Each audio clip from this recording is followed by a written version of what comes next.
This is a Parshat podcast brought to you by Matan Women's Institute for Torah Study, and I'm your host, Yosefa Fogel-Rubel. Let's learn.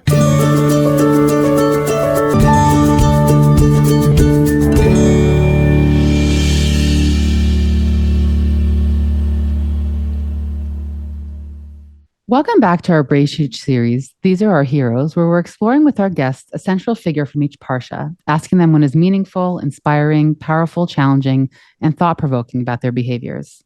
This week's episode has been sponsored in prayer for the full recovery of the injured soldier, David Netanel ben Ayala Ahuva, and in loving memory of Levi Yitzchak and Sheva Shendel-Fin. For those of you who love listening weekly, sponsoring an episode is a wonderful way to show your gratitude for the high-level content we try and put out each week. Be in touch with me at podcast@matan.org.il or with the Matan office directly. Parshat Vayigash opens with Yehuda's moving speech to Yosef that ultimately breaks down the smokescreen separating Yosef from his brothers. After the big reveal, Paro invites Yosef's family to come live in Egypt, and Yaakov embarks yet again on a migration, this time out of Canaan. He is so concerned, it seems, that God reveals himself, a sole occurrence of revelation in this entire episode, and promises Yaakov that this story will end well and that he will produce a great nation in Egypt. The Parsha also tells of Yosef's agrarian policies through which he turns the Egyptian citizens into tenant farmers of the state. The Egyptian people directly request of Yosef that they become slaves to the state so that they can survive. There is some irony in this interaction where Yosef, who was once sold as a slave legally and willingly, enslaves the Egyptian population. This also foreshadows the future era of slavery, and as a side note, will be addressed in next week's podcast episode. I'm thrilled to welcome a new guest today, Dr. Danielle Bloom, who has been teaching Torah and psychology for over 25 years. She serves as a Tanakh department chair at Na'aleh High School for Girls in Fair Lawn, New Jersey, as well as being a professor of Bible at Stern College for Women. Her passion is applying the ancient Torah texts to our lives today. Danielle, it is a pleasure to have you on the podcast. Thank you so much, Yosefa. It is truly my honor to be here. Love listening to this podcast. I love that. I love when there's an overlap between our listenership and those who I reach out to join the podcast. So that's a great piece there.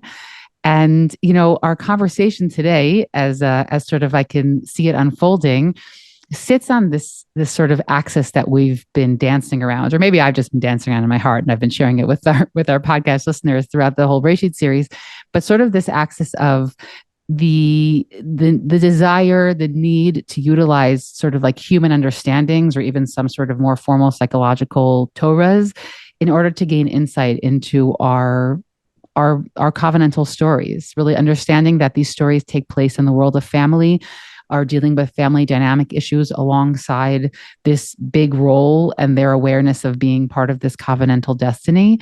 And on one hand, it's most natural to utilize the world of psychology and the really developed understanding that we have in the past, 200 years, more so in the past 100 years, to utilize these ideas to really gain insight into what are their motivations, sort of what are they thinking, and how this, of course, ultimately can be instructive for us.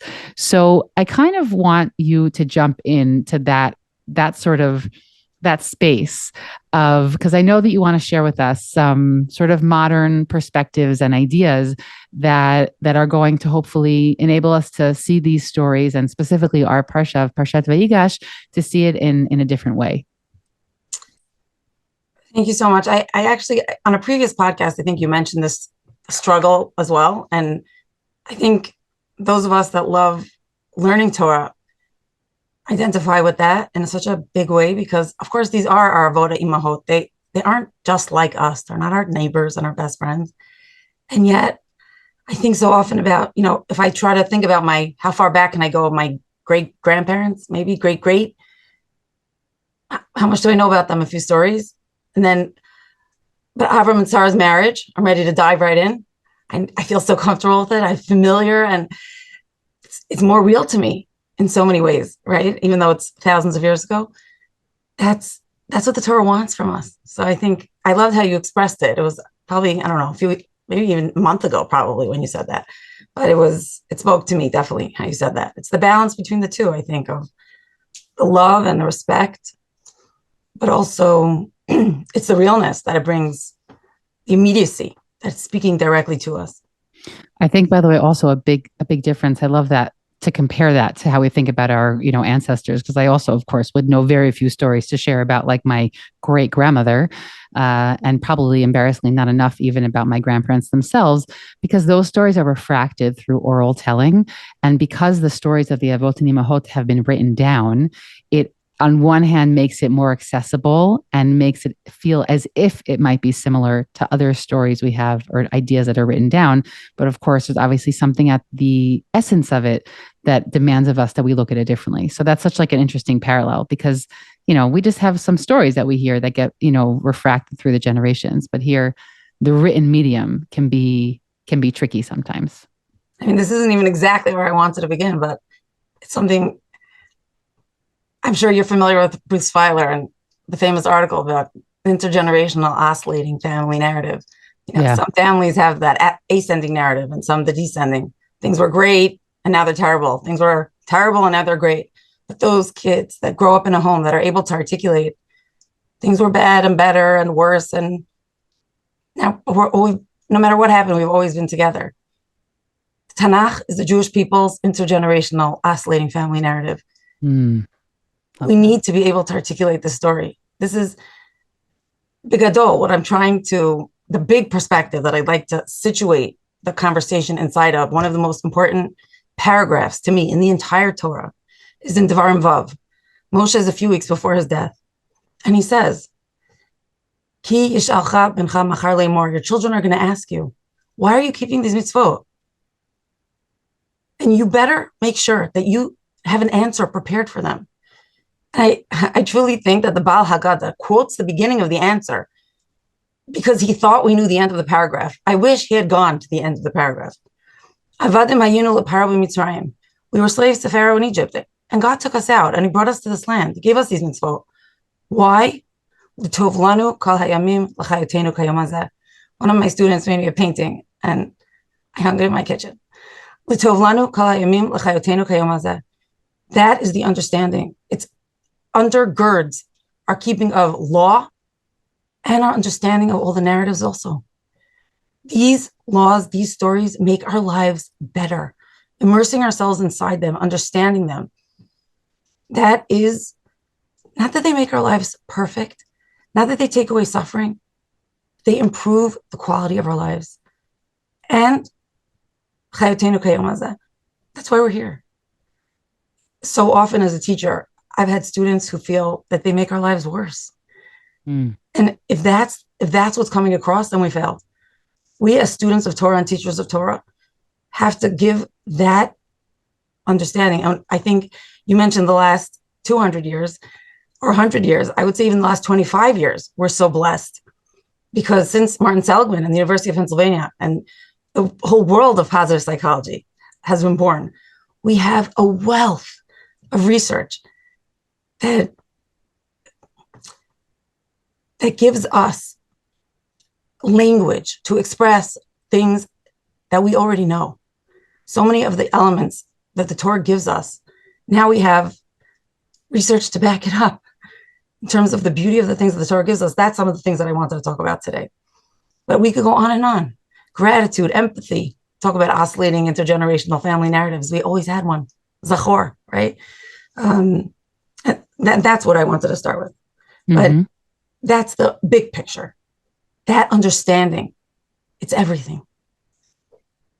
I think one of the things that I also I've spoken about in a few different kinds of sessions with teachers specifically is, for thousands of years, if not a little bit less, Tanakh learning, sort of the Pshat study, was largely neglected for many, many good reasons, because it's really difficult to learn these stories, and the prism through the Midrash was often a bit of a more salient, a little bit easier, fit more into like a predetermined kind of framework.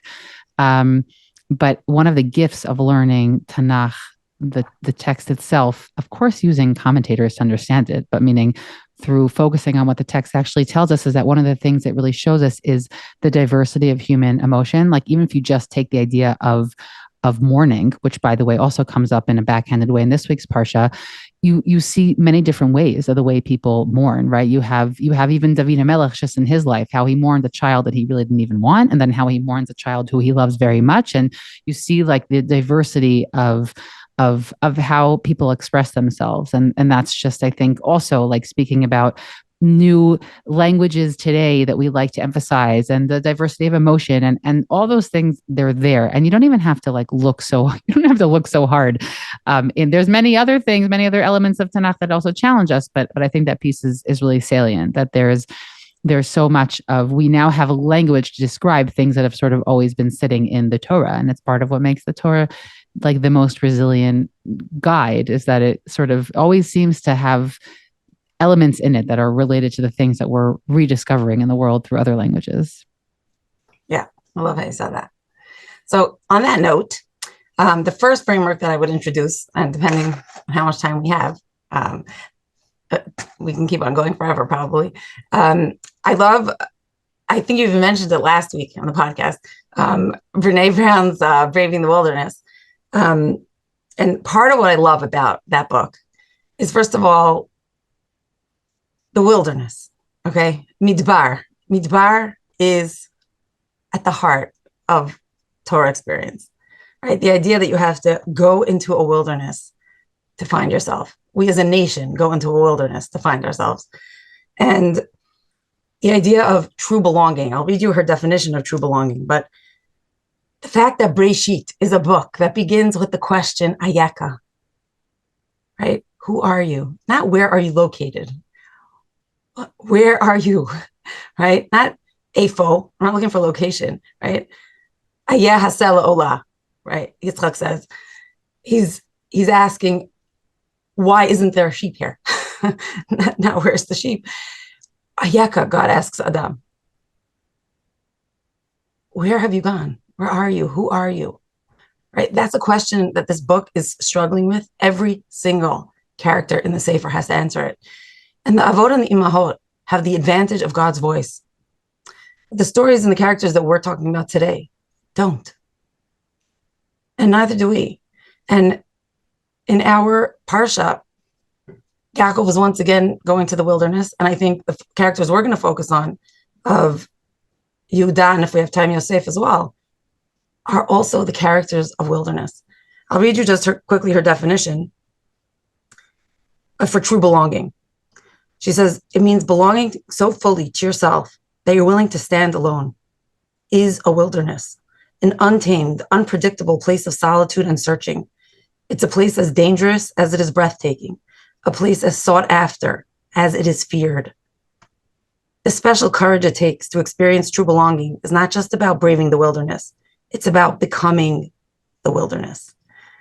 True belonging doesn't require you to change who you are. It requires you to be who you are. In these last few years in school, in Na'aleh, where I work, we've been doing Lifnai V'Lifnim and Rav Dov Zinger, and I've been to Israel for 2 summers, and it's really changed me in a very big way. And Rav Dov says a lot, we're human beings, not human doings. People are so obsessed with what they do. But he says, you have to become more of who you are. And as soon as he said it, it made me think of that quote that I've been thinking about for so many years since this book came out. You don't have to change who you are. You have to be who you are. True belonging is about becoming yourself. And I think both Yehuda and Yosef become. We watch them become themselves through the words of the text. So that's where I want to go. And I also think the way their stories are written side by side and interwoven with each other, the Torah is asking you to read their stories together. In Tzvi Grumit's book, he has a nice way of putting it, the 2 stories together. He says something like, both Judah and Joseph marry foreign women from the house of Ham. They have seduction stories. They're both lose their clothing. They both have goats in their stories. They both give up their, I forgot what his other thing was, something about like losing their signs of authority. Like the parallels are so strong between the 2 of them, besides for the language itself, which we'll get to. But the Torah is begging you to see them as foils for each other. And of course, throughout history, they are foils for each other. So in that vein, I wanted to take a few of the elements and analyze them. Yes. Yeah, no, that's great. I think also the even just taking it on a human plane, right? Very often you have two siblings in a family that share a trajectory. And very often, it could be that they're similar and therefore there's a bond between them. And it could be that they're similar or hold a related position. And this sort of puts them at odds with each other. I don't think that Yehuda and Yosef are like particularly more enemies of one another at this stage of their family dynamic than in the future, where they do represent the two different kingdoms, the Judean kingdom and the northern kingdom, which eventually gets called Ephraim by many of the prophets. But I think that you'd have two, we have the two-pronged leadership of the family, and we have the two who essentially are really the Bechor in terms of their leadership capabilities. And so like they both share like sort of a common core. And as you said, we see both of them evolve, because in order to become that kind of leader who can both demand respect and also lead others, you have to be a better version of yourself. And like in both of them, that like personal journey of whether it's claiming responsibility on the Yehuda side, or for Yosef, it's also sort of figuring out identity wise like who he is and what he wants to represent. I think that, like, as you said, we see both of them undergoing this like very big personality transformation. That's really interesting. I'm not sure that a lot of us think about those particular parallels between them that you mentioned the name of Tzvi Grummet. It's very nice. Okay, yeah, sorry. So I want to jump into the story. Go for it. Absolutely. So let's start with Yehuda. Yeah, it's a little bit, I know not my Parsha, but I feel like we need to just mention a few things. Yeah, sure. So first of all, his name. Obviously, he's born into a different marriage than his three older brothers, right? There's no hatred at the time of his birth, ostensibly, right? Reuven, Reverse says it was visible hatred. Shimon, it was auditory. Levi, Yaakov seems to be getting involved. Al-Kain, Karashmo. But for Yehuda, either because she's accepted, where she is in her marriage, or because Reverse says she has the love, finally, of her husband. Hashem, it stands on its own. She's the child. He's the child born into that space, and that is what it is. And no one can ever change that. Speak to, everything we know about attachment theory and babies born into the world they're born into emotionally. That's his world. And then, of course, in Lamed Zion, in the sale, he clearly stepped forward and helped avert fratricide and the murder of his brother. So that, I think, we saw the beginnings of Yehuda's leadership. But in chapter 38, in Lamed Chet, it begins with Vayered Yehuda Meitachav. He's off on his own. And even Ezra says the time frame doesn't work out, and it must have been, it doesn't matter, because I love Rabbi Leibtag always says, right? It's about how it's written, and the Torah wants you to see this that way. And the question is, so what does it mean, Vayered? So Rashi says the brothers, Horidu Migdulato, they kicked him out, right? Or the Abarbanel, he left because he was horrified at the cruelty that they had imposed. Or the Chizkuni, he couldn't bear to see the pain of his father anymore, so he had to walk away. It doesn't make a difference. He's out, right? He's left. And then he marries a Canaanite woman, which is a red flag for us always. Here's the book where the forefathers have made such a big deal about Avram sending his servant, do not find a wife for my son from here. And Yaakov has to leave for that same reason. And now here he so blithely is going to marry this woman. And his sons are wicked. The only thing the Torah tells us about them is that God has to kill them, right? Like, what kind of a father is he? So there are so many things about him that are confusing and confounding. And how is he treating Tamar? Whatever the plan is, he's clearly not communicating it well, even if we want to judge him for best intentions. And we're struggling to understand this anti-hero in a sense. And I love Sandra Rappaport's presentation in her book, Biblical Seductions. She has such a fabulous description of the character of Tamar. And if you'll let me just point out a few things that she says. She says, We have seeing imagery, seeing, finding, recognizing language 13 times in chapter 38 between verses 2 and 26. We watch Yehuda's eyes literally be opened. Of course, Tamar stands at Petach Einayim, right? You can't miss all of those visual, all the things that he has misseen. He was willing to allow Shelah not to get married, meaning he was willing to have no future at all. And he was going to sacrifice everything, every single thing that he had seen wrong, so to speak. She does everything that would be seen as wrong. He's the leader. She's the lowest character in the Bible, right? And she sees everything right, and he sees everything wrong.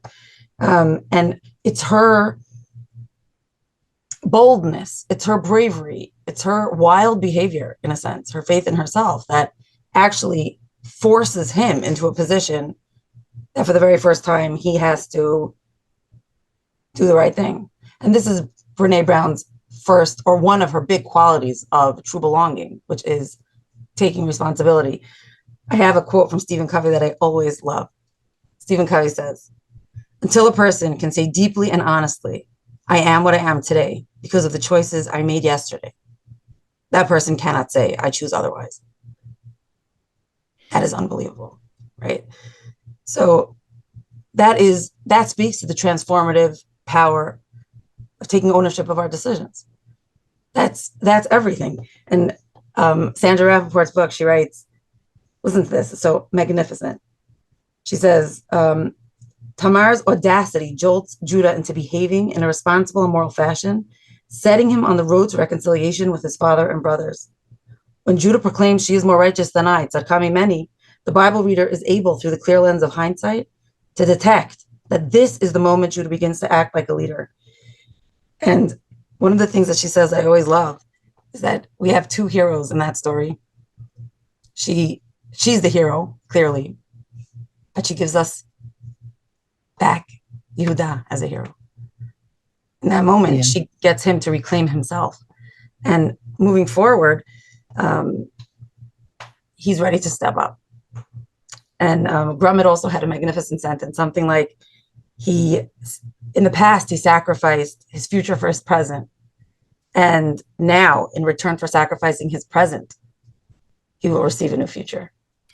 I think that's also a really important point, because when you think about the heroism of Tamar, right, which is essentially, she sacrifices everything to have children. It's also for her own safety in a world where, without, being part of the family structure, you're just left to, in a very vulnerable position.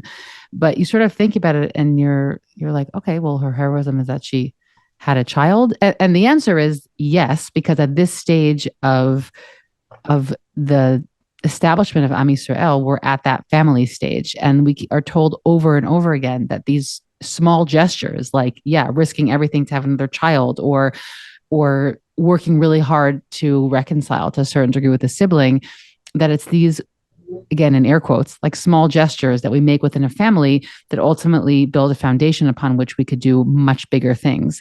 And so you're saying here that this moment we see, Yehuda taking responsibility, and at the risk of maybe jumping ahead too far, I think that when you mentioned before the Vayired Yehuda me'etechav, the Bechor Shor says something very similar to the Barbanel, that basically, he just couldn't, meaning he left because he couldn't stand to watch his father suffering, which I think was the same opinion that you mentioned there. I think that was the Chizkuni. Oh, the Chizkuni. So he, and I think that what's so telling is that in our Parsha, in Vayigash, the final line he says to Yosef is, how can I go up to my father? And so it's like mamash, this moment that contrasts his going down. And he also, that's so nice. I never thought of that. He also, thank you. He also, as you said, we get Yehuda back as our hero, but what he gains is an ability to see other people suffering, right? He wasn't able to see Tamar's suffering. He wasn't able to see that his choice of his son over her was essentially a cruel choice. And so in our Parsha, when he comes face to face with Yosef, I think that he's most moved. It's a humble claim, but I think he's most moved by the fact that he sees that he cares not even so much about Binyamin. That's not Yehuda's main concern in his speech, but he cares about Yaakov. And it's this tikkun that even though Yaakov had a place in the skewed dynamic within the family, that Yehuda is able to like take that respect and love and place it back on Yaakov. And it seems to be that that's really what's so moving for Yosef. Absolutely. I definitely want to tackle that speech. Could I just do one episode before? Yeah, of course. Yeah, I jumped ahead. So taking responsibility is one in that book. Another major element that she discusses is called speaking truth and being civil.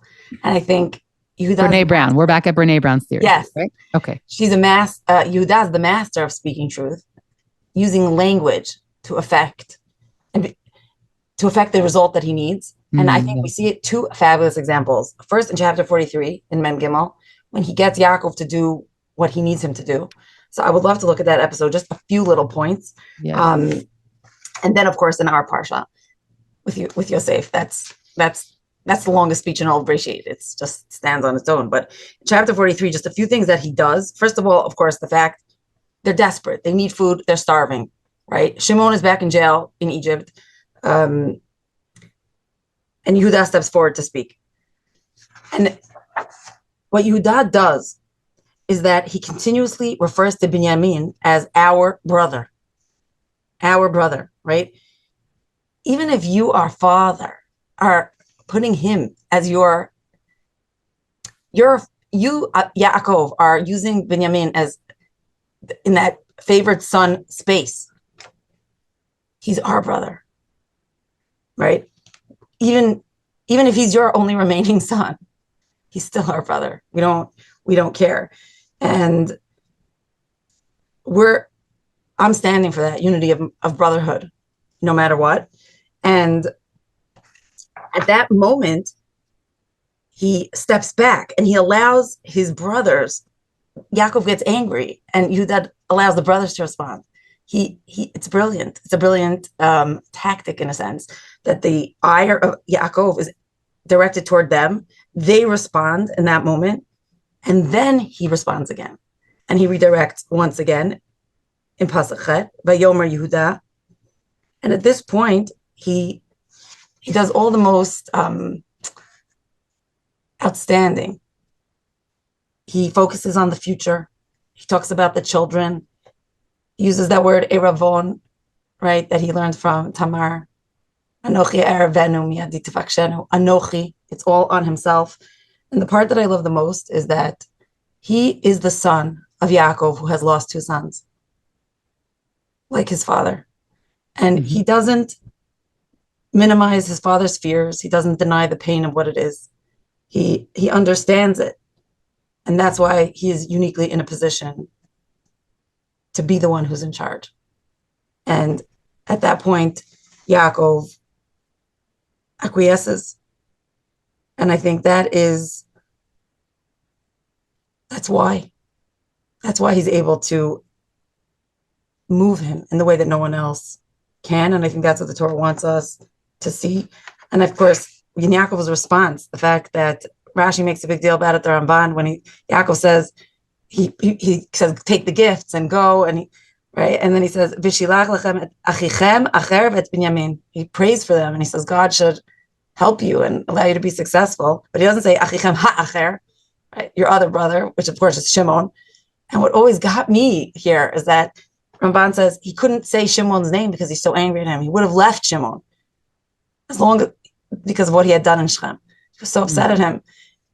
And Rashi says, well, that acher, it's Ruach HaKodesh, referring to Yosef. But Ramban says, it's tefillah. That bubbling there beneath the surface, somewhere, Yaakov is still praying for Yosef. The complexity of what is packed into those few words, the anger at one son, the hopes for the other. It is so overwhelming. And in Leon Kass's book, which is one I think of the most amazing books I ever read in my entire life, he says something that I had never, ever thought about in that scene. He has the reader imagine as those brothers pull away, and Yaakov was left behind with the women and the children. What did that scene feel like? I started crying when I read it. So I had studied this so many times. My mind always went with the brothers down to Egypt.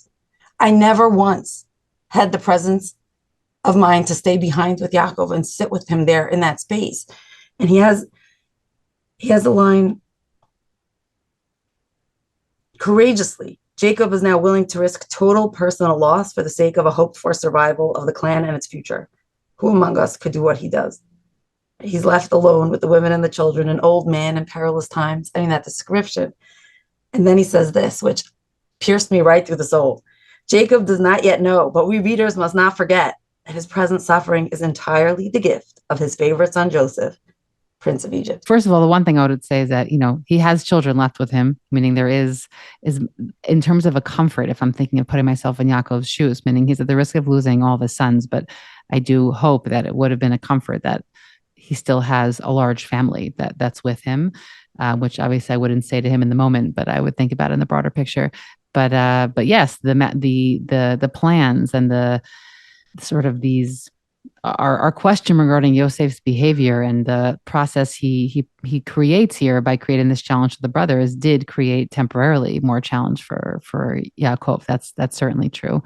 And that's part of the broader question we have about Yosef's behavior. But we're still focusing on Yehuda and seeing that in this scene that we have sort of like a rhetorical speech that's almost like a precursor to what he's going to be saying to Yosef. We see his capabilities and his conversation, the way he's able to convince Yaakov to do exactly what he didn't want to do. Exactly. That's what I'm trying to say. Meaning we see now that we see Yehuda's incredible capabilities, and they burst forward in this week's Parsha. Yeah. In this speech, which is the single longest speech in the entire Breshit, everything stacked against him. Again, the goblet's been found in Binyamin's sack. It's not like the facts are any different than they are. It's like, what is there even possible to say? And he doesn't gloss over anything. That's what's part of, what's so magnificent about it. And I think the genius of it is his fearlessness, his smarts. I also love the fact that the brothers all go back together.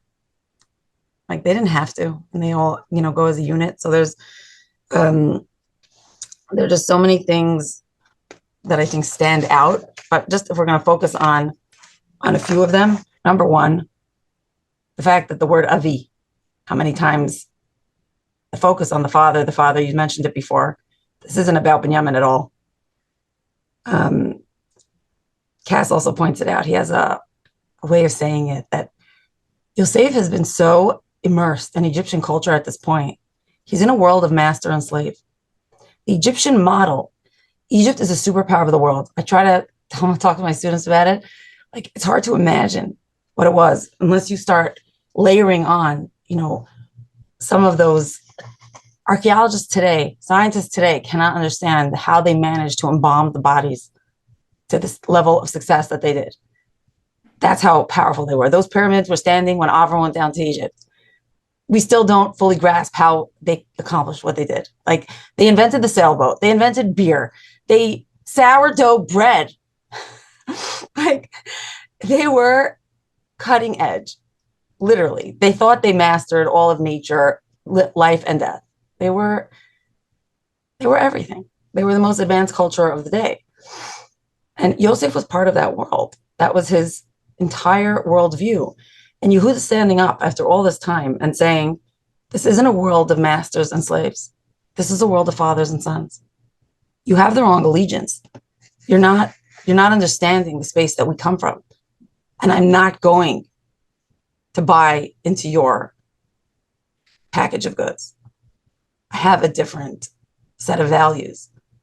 And it strikes me so deeply because that's still who we are. It's still the heart of the Jewish people. I think so often in Shemot, we begin as Yaakov Ishu Beito, and we end as Kol Beit Israel.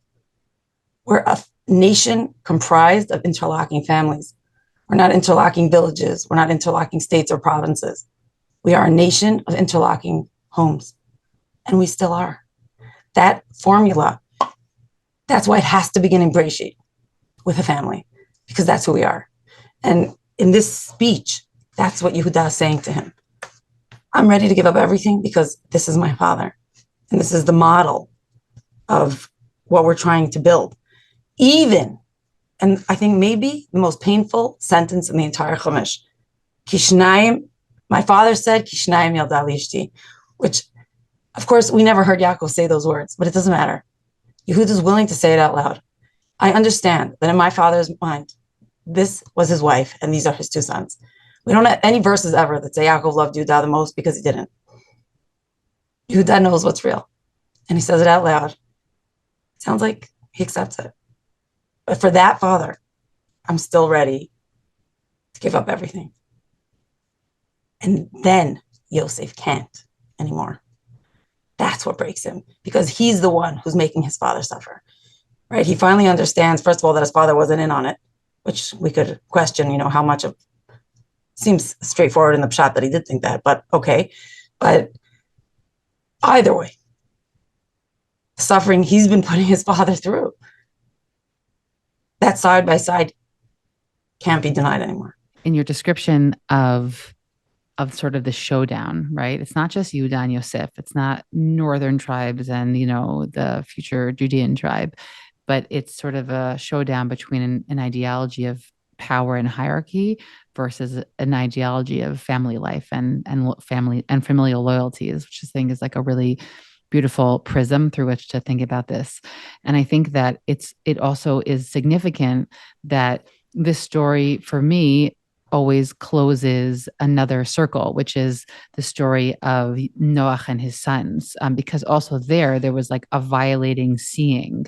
There was also there's other words I think that connect the narratives. And in here we have, again, I'm going to go back to that pasuk I mentioned earlier on the part of Noach's, again, son, grandson, Ayin Shem in the story. But I think here, again, we have this like empathic seeing, right? That the same thing. And what's significant, I think, in that earlier story of Noach and his sons is also that we don't often think about Noach as a parent. We don't really know much about Noach. We have a hard time characterizing him in general. And I think that in this story, as you're saying, that characterization is so emphasized of we're seeing everybody, the emphasis on the brother, right? It's not just your son, it's our brother. Like there's a much more broader, much more deeply highlighted emphasis on like the familial identity of each of them. And I think that, that's like a really important prism to think about, that like showdown between those two different perspectives. And even you would often say like in a professional setting, maybe don't bring in your family stuff, but meaning Yehuda is saying, no, my family stuff is the stuff of this entire story. So I'm going to bring it into the situation. Yeah. And even accuses Yosef of bringing it in. Yeah. Right. That's the way he started. You put us in this position. We trusted you. He almost has that chutzpah a little bit, even though he flatters him at the opening. But then he comes on pretty strong. When Yosef immediately responds, he says, Ha'oda vichai, which of course is a question you have to understand it better because, he's speaking about his father as if he's alive. So it doesn't seem that that's what he means, but it's sort of also this question of like, wait a minute, like, is he in danger? Meaning what you mentioned before that he's making Yaakov suffer. And we realize that Yosef, through this description of Yehuda, realizes that his father has also been suffering all this time. He, as you said, must have imagined that he didn't exactly know where Yaakov stood on this, but at this moment he's also realizing that not only he suffered, but also Yaakov throughout this whole thing. So he's sort of also like all of a sudden he sort of understands, he sort of is able to empathically see Yaakov, and then he asks about his well-being. It's like he finally sees him. Yeah. I think he has a line here, Cass. At least for a few moments, Joseph is being summoned to reacquire a concern for Judah's father, which is to say, also and especially for his own. It's like he's forced that the repetition of that word 13 times. Well, it's the last word, just everything about it. And then after Yosef reveals himself, it has the most incredible conclusion to that scene. They spoke to each other. And of course, because it started with V'lo yachlo darbo shalom back in the beginning, Lamed Zayin, it's like, otherwise it's so anticlimactic. What do you mean they spoke? Obviously they're speaking. No, because they couldn't speak. Like we have that healing moment. There was no language. There was no communication. And now at least, obviously the story's far from over, but at least they're looking at each other. And I always think there's model that I love so much for forgiveness. It was a talk I once heard from Dr. Stephen Marmer from UCLA Medical School. He talks about forgiveness. I'll say it very briefly, but he says we use the word forgiveness, but really in English, we're incorporating 3 separate things. When I heard this, the first thing I thought about was this story. I heard this many years ago. I'm telling you, it helped me so much in my own life. He says there's exoneration. That's what we tend to think of when we say forgiveness. Exoneration is, imagine a child did something to you, or someone who doesn't really understand what they're doing, or someone who fully apologizes, owns it and fully apologizes. So then, okay, you're willing to say, I completely forgive you. You also have forbearance. That's a non-apology apology, which we could argue. I want to talk about it, what happened here a little bit, but, is there even forbearance means I still love you. I want to have you in my life. I don't really trust you. So my mother had an expression growing up. You have to gerrymander the relationship. Gerrymandering in politics, like the boundaries between the districts aren't straight. They have these funny lines. So you treat me well, I step forward. You treat me badly, I step backward. Like I still love you. You're my family. But go live in Goshen. We have a line in my house. Go live in Goshen. Like we love each other, but we can't be together every minute. That conversation belongs in Goshen, And then the last category that he uses is release. He says it could be the person's dead. It could be it's a violent abuse. You may not even talk to the person ever again, but on the part of the one who suffered, they need to let it go. That's release. And I think when we think about Yosef, perhaps what we're talking about is a person who reclaims the narrative for himself. I want to see a little bit what we see in the text, but it's not, I don't believe it is an exoneration. Is it a forbearance or is it a release? I think that's the question. But I think he comes to a space. That's when I think about true belonging. He comes to a space where he knows who he is, but he doesn't have to let it go on their end. That's their problem.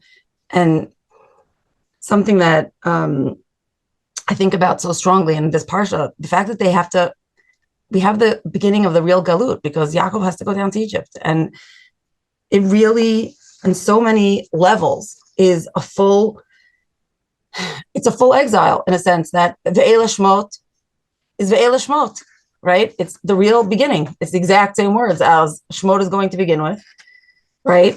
The same list of names, the list of names, right? Our Parsha is clearly linking us straight into the beginning of the Egypt experience. Our Parsha ends with Vayachazuba, right? The Jewish people are fully holding on and taking the land of Egypt as their ancestral portion, using that language of Achuzah, that's like a highlighted, flashing word. Vayifru vayirbu ma'od takes us straight to the beginning of Shemot. Egypt is on the horizon at the end of our Parsha, and the brothers had to go down to Egypt to learn empathy, to learn what it means to care about each other again. And we as a nation have to go to Egypt to learn empathy and to learn what it means to care about each other. The experience of the Jews in Egypt is the engine that drives our entire religion.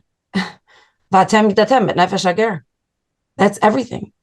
Zechira Yetziat Mitzrayim is our whole experience, is what God expects of us to be different than everyone else, because we know what it means to suffer. So everything that was missing in the family has to be corrected in Egypt. And Rav Samet has a beautiful article where he talks about the list of names here in this Parsha. And he says, on the one hand, it's looking backward to everything that's been coming in Breshit. It's the culmination of what's been building, but it also is a springboard forward to everything, everywhere that we're going. So in that way, we have this incredible vision for where we're going in the whole story, the personal, the national, the family. It's all in it. So I just wanted to recap you mentioned so beautifully your explanation of the sort of the way the Parsha developed through this prism from Brene Brown. And we started with practicing accountability And that's what we sort of looked at Yehuda's behavior in Breshit Lamed Chet, and speaking truth to power, which we really see in Yehuda's speeches, both in front of Yaakov and then later to Yosef. And we also mentioned sort of this vulnerability that is developed, and that the flip side, I think, of the vulnerability is also being able to be empathic for other people. And so this was sort of like the spine of how you were exploring the lens of this week's Parsha. One last thing I would mention, now that you're mentioning Brene Brown again, the last piece that I would just talk about is something she calls strong back, soft front, which means if someone has a strong back and a strong front, they're impenetrable. If someone has a soft back and a soft front, they're totally able to be taken advantage of. But a strong back where you know who you are, and a soft front where you still feel and you're still open and vulnerable, that's the sweet spot where you want to be. And Yosef, who is the most emotional character we have, cries 7 times, truly captures it, I think. And if we look at his 7 sets of tears, I'll just mention them very quickly. The first 3 are tears that are so painful. They're tears of anguish, right? The first one is after he puts Shimon in jail and he hears the brothers' reaction and he realizes they've been tortured just like he has. They still see the guilt. They still think about it. He doesn't know that they've been thinking that. And it's alienation. It's alone. It's shock, right? And his second tears, when they come back with Binyamin, he has to literally go into his room and cry and wash his face. That's how detailed the Torah gets with his tears, of how alone he is. He literally vayidapak, right? He has to, that's how inside of himself he is. And the third time, also, he's so taken. He reveals himself finally, but it's you feel almost like his heart ripping out. And then the next 3 after that, we feel they're normal. He's crying on someone. He's not alone. He's crying on Binyamin's neck and crying when he's reunified with his father. And then even when he cries when Yaakov dies, that's normal. That's healthy. But the last set of tears, when he cries, when the brothers come after Yaakov's death and burial, and he realizes they've like ripped open his wound and it's not resolved. Like, I think that's one of the most painful experiences in the whole story, because it's like the 3 sets of tears where things felt better never happened. He's like back in his state of aloneness. And they put on the table that slavery. It's like they're ready. They want it to happen already. Right? Lu Yistamenu Yosef. It's like Rashi even says there's a Lu that's a new lie. They wish it would be ready. Let's just do it already. Take your revenge. He's lonely. It's so sad. They're embarrassed. They're waiting for the axe to fall almost. And just the fact that the Torah is willing to bring us into his emotional, vulnerable space. And even there, Yosef doesn't answer them, right? He says, Hatachad Elokim ani. He hides behind God. It's like they were hiding behind Yaakov when they said, our father told us to say this. And he says, am I in place of Hashem? So it's like, we're back to Breshit in the garden. Adam's hiding behind Chava. Chava's hiding behind the Nachash. No one's speaking straight to anyone else. And he says, no, Hashem did this so I could lahachayot amrav. And now we're back in Paro land. Now we're back in the beginning of Shemot. Now slavery's on the table again. You want to be slaves? Mm-hmm. All right, here we go. So I don't know. To me, so you're claiming there's because of that lack of resolution, as you're framing it. Sort of, we dig ourselves deeper into into the Egyptian quagmire, if I understand that. Absolutely. And I'll leave you, this is the end of the book from Brene. Mm-hmm. I'll leave you with this. There will be times when standing alone feels too hard, too scary, and we'll doubt our ability to make our way through the uncertainty. Someone somewhere will say, don't do it. You don't have what it takes to survive the wilderness. This is when you reach deep into your wild heart and remind yourself, I am the wilderness. I think about it a lot, like Yosef by himself. I think about his father asking him, who are your two sons? Are they yours or are they mine? And Yosef having to think about it. And by the time he dies, he says, get my bones out of here. Like, who is a person who finds himself? I think about the fact that when he was in jail and he said, Ivri Anochi, Gunov Gunavti Me'eretz Ivrim. And Rav Soloveitchik there says, oh, I belong there, I don't belong here. And I always question that line because if you read the story, he didn't belong there either. He didn't belong anywhere in the beginning until finally he belongs to himself, finds his own way. Yehuda steps forward, he becomes a leader, and Yosef reclaims his own identity. And I think ultimately that's all we can even ever ask for ourselves. No one, Rabbi Sachs has a line. He says, we will each have a Jordan that we shall not cross. No one ever finishes the job. It's about what we leave after. And the legacy of the stories that these characters have left us speaks for themselves, right? Wow, that's really an interesting way to look at the end of Sefer Bereshit, that there's really not a resolution, that Yosef ultimately is left, even with the semi-resolution that they have with each other, right? They're living separately. Yosef is left to fend for himself. He has to make sure that someone picks up his bones after, right? Meaning that it's interesting to look at that as really like a very partial resolution of the story, and that it sort of leaves us with the work that's left to do in the next generation of to figure out, I would even claim that the theme of empathy is going to continue. We're going to see that Moshe is going to be the next leader because he, Dafka, really is the one who possesses that trait, that he's able to see the suffering of other people, and that afterward that's going to be really significant, that piece. And as you said, the whole purpose, perhaps according to Nechama Leibovitch, or not exactly, according to many, the whole point of the whole Exodus experience is going to be to sort of cultivate this kind of empathy for those who are suffering. So that's a really interesting way. I don't think I ever thought about it like that, to think about Yosef at the end, sort of just, he's left there sort of to be with himself, but ultimately that's what he's left with. And he left with the strongest, best version of what he could have perhaps throughout that whole difficult ordeal that he went through all those years. That's a really moving way to look at that. We have to wrap up for today, but I really appreciate you coming on and sharing this reading. I really like also how you were able to sort of weave together these different moments in our Parshiot and have sort of this, the strong back or the spine that you had of this idea that was weaving through. I'll just add that totally associatively.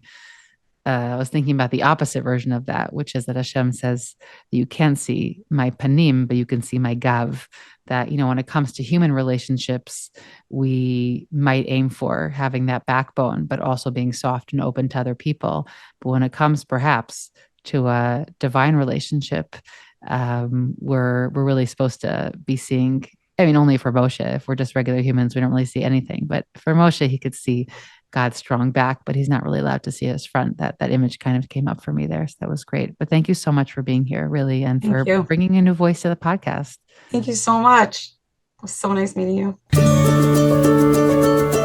Thanks for listening to this week's episode from Matan Women's Institute for Torah Study. If you would like to sponsor an episode, please contact the Matan office or email me at podcast@matan.org.il. Please do us and all women's Torah learning a favor and share this episode with all of your friends and family.